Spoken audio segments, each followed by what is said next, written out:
Hello BookTube. For this tag Tuesday, I'm going to be doing the New York Times by the book tag. I saw this tag a week ago on Mark Nash's channel and have wanted to do it ever since, and finally got the chance to do it. For those of you who don't know, in every New York Times book review, there's an interview section called By the Book, which asks a standard set of questions to writers and celebrities. And so let's get started. Prompt or question number 1. What book is on your nightstand now? None. I do not have a nightstand. I have a computer desk. And while yes, there's a book case attached to the desk, I use those shelves to hold my writing books. And I do have a headboard bookcase which holds just assorted fiction and Agatha Christie. I don't actually separate my books when I'm reading them from the rest of the collection. I will take them from the shelves while I'm reading them, and then once I'm finished reading for the day, I will put them back where they should go.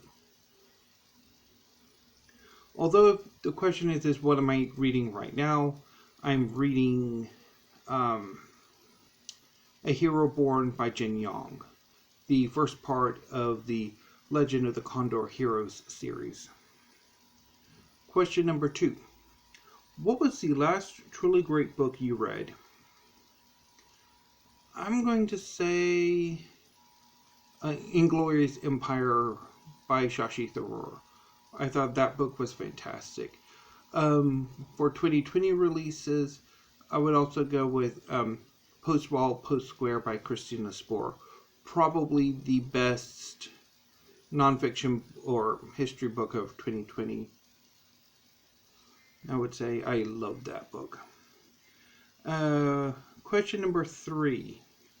If you could meet any writer, dead or alive, who would it be, and what would you want to know? I think I would like to talk to or meet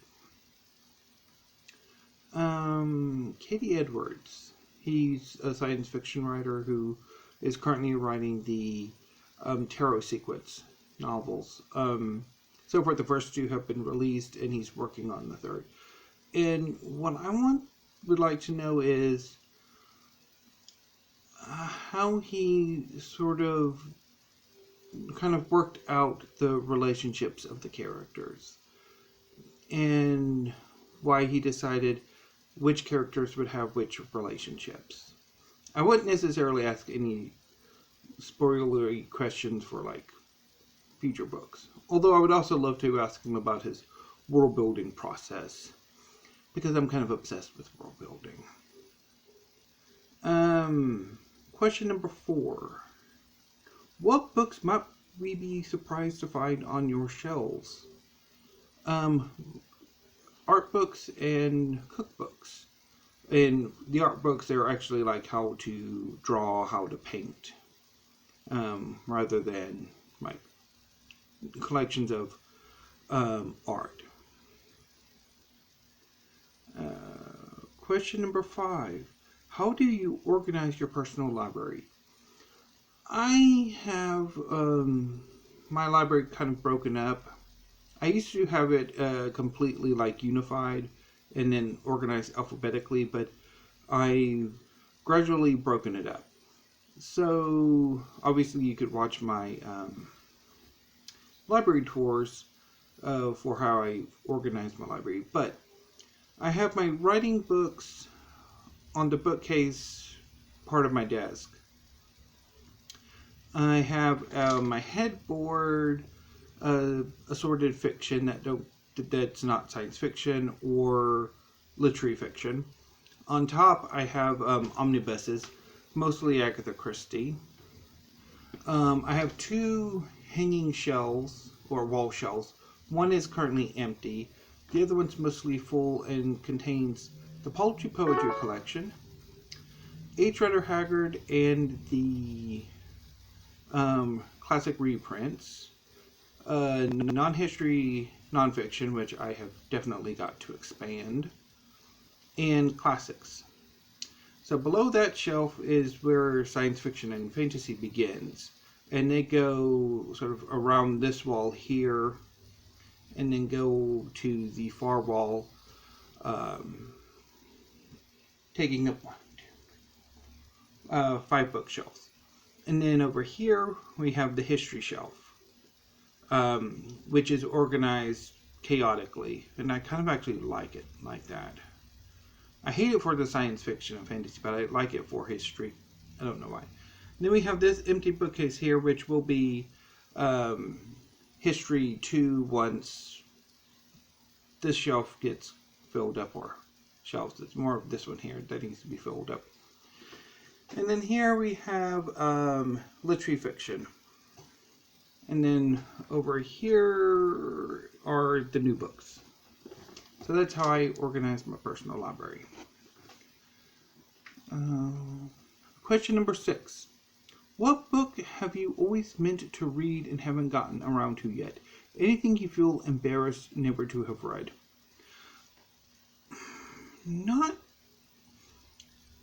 I would kind of say not really. But I do feel sad, not necessarily embarrassed, but sad, that I've never really read as much children's literature when I was of an age to really appreciate them. I've read several children's books over the older, because I always wish I had read The Phantom Toll Booth by Norman Juster, The Never-Ending Story by Michael Ende. Definitely when I was like 10 to 13. I think I really would have loved them a lot more than I didn't as an adult. So I think those are where I'm most regret that I never got around to those books, that I probably never will, because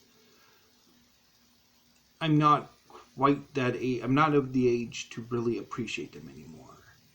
That I'm going to pick them apart, as I did with The Never-Ending Story.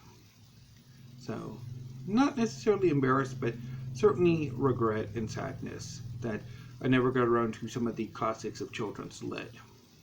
You could also add Harold and the Purple Crayon to that list as well. Number 7. Disappointing, overrated, just not good. What book did you feel you were supposed to like but didn't? Well, for my favorite genre of fiction, science fiction and fantasy, I'm going to go with Brandon Sanderson's The Way of Kings.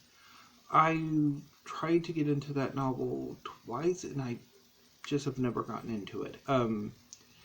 It just doesn't really appeal to me, and I don't really think those really big fantasy novels and series of really big fantasy novels appeal to me all that much. I mean, there's a definite appeal to it, but I kind of prefer to get that more from comic books or definitely manga than I do from 1,000-page novels.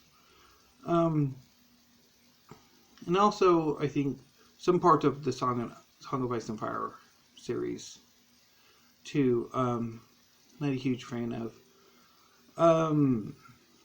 As far as literary fiction is concerned, I would say probably I'm not a fan of, probably most of it. Anyway, so I'll just stick with Brandon Sanderson.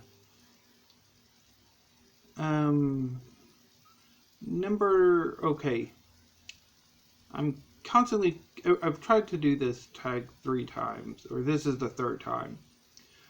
And on Mark's sort of numbering of the questions. There's one question that sort of doesn't have a number. It's kind of between 7 and 8. And really doesn't quite go with either one. But so consider this one 8. And I'll try to remember when I do this to put this as 8 instead of leaving it hanging. Do you remember the last book you put down without finishing it? Well, of course I do, because I did that on Saturday. The Prettiest Star by Carter Sickles and American Pop by Snowden Wright. Both novels. Well, I mean, I'll talk more about this in weekly reads. May or may not end up going into a rant depending how the rest of the week goes. But condensed version, I should have known I wasn't going to like The Prettiest Star going in, because I don't really like that sort of fiction. The sort of going home to die. I mean, I like the first part, the prologue. I thought there were a lot of arresting, powerful images, but then the first proper chapter is a first person from the main character's mother, and it's just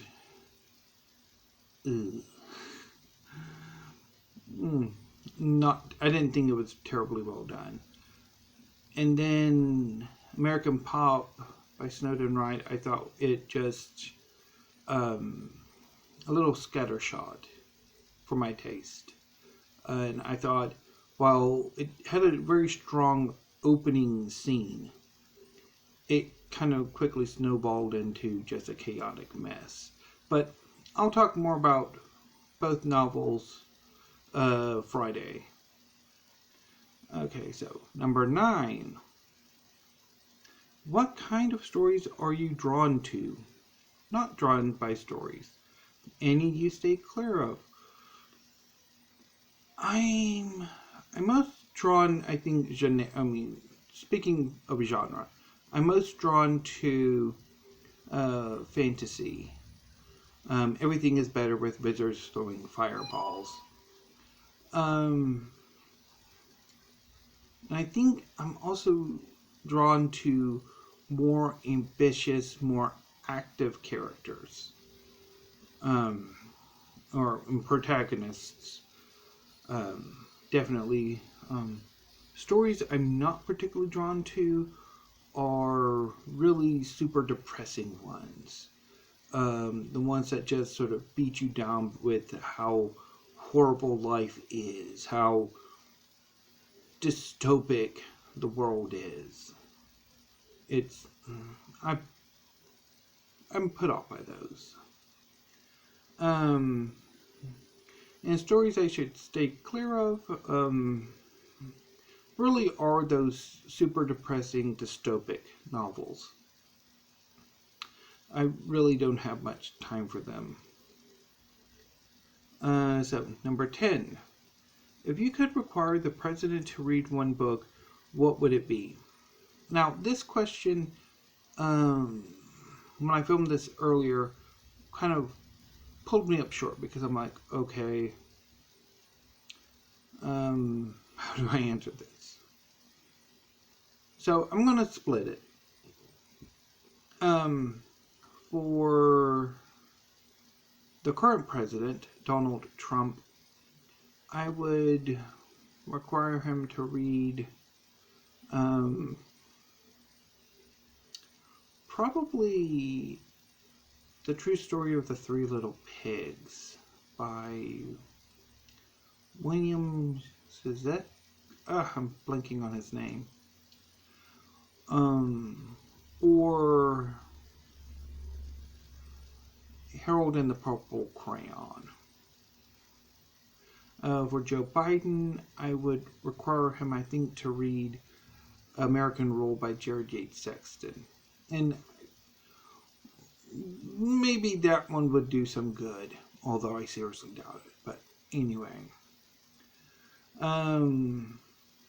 Question number 11. What do you plan to read next? So, assuming I don't finish Hero Born before Friday, the next book I will be reading is The Murder at the Vicarage by Agatha Christie. So that's next up on the docket. And then after that, I'm feeling the need to read some history, so I'm probably going to read Revolution in the Air. And I'll talk more about this on Friday as well. So anyway, BookTube, that was the New York Times by the book tag. If you would like to do this tag, consider yourselves tagged. And I will see you hopefully tomorrow with another tag video. And if not, certainly on Friday for Friday Reads. So until then, BookTube, thank you, have a great afternoon, and please stay safe.